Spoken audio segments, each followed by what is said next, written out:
தேர்தலுக்கு தேர்தல் ஒவ்வொரு அரசியல் கட்சியின் தேர்தல் அறிக்கையிலும் தவறாமல் இடம்பெறும் வாக்குறுதி கச்சத்தீவு மீட்பு.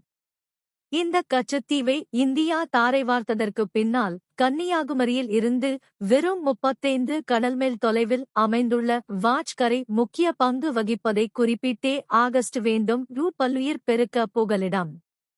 கன்னியாகுமரியில் இருந்து தென்பகுதியில் 10,000 சதுர கிலோமீட்டர் பரப்பளவுக்கு பரவியுள்ள சற்று மேடான வாட்ச்கரை பல்லுயிர் பெருக்கத்தின் புகலிடமாக விளங்குகிறது. சர்வதேச கடற்பரப்பில் கேப் கமோரின் அருகே அமைந்துள்ள வாட்ச்கரையில் 60-க்கும் மேற்பட்ட அரிய வகை மீன்கள் வாழ்கின்றன.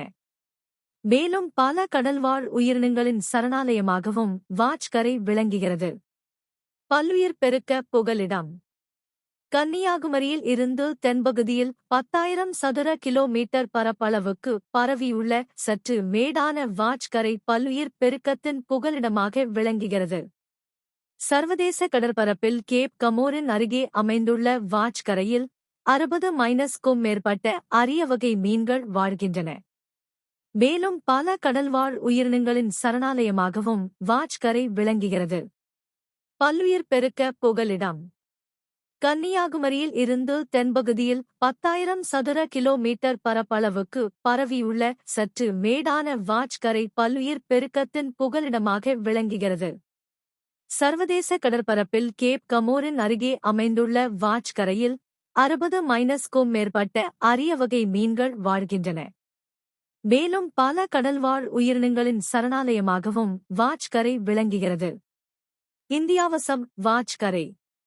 செல்வ செழிப்புமிக்க வாட்ச்கரை ஆரம்பத்தில் இலங்கை வசம்தான் இருந்ததாம்.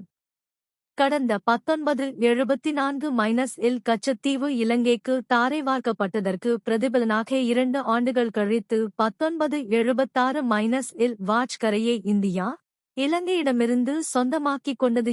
அந்த வகையில் மார்ச் 1976 23ஆம் தேதி கையொப்பமான ஒப்பந்தத்தின் அடிப்படையில் வாட்ச்கரையானது இந்தியாவின் சிறப்பு பொருளாதார மண்டல பரப்புக்குள் வந்தது. அதன்படி வாராது வந்த மாமணி போல வாட்ச்கரையின் வளமும் இறையாண்மையும் இந்தியாவிடம் வந்து சேர்ந்தது.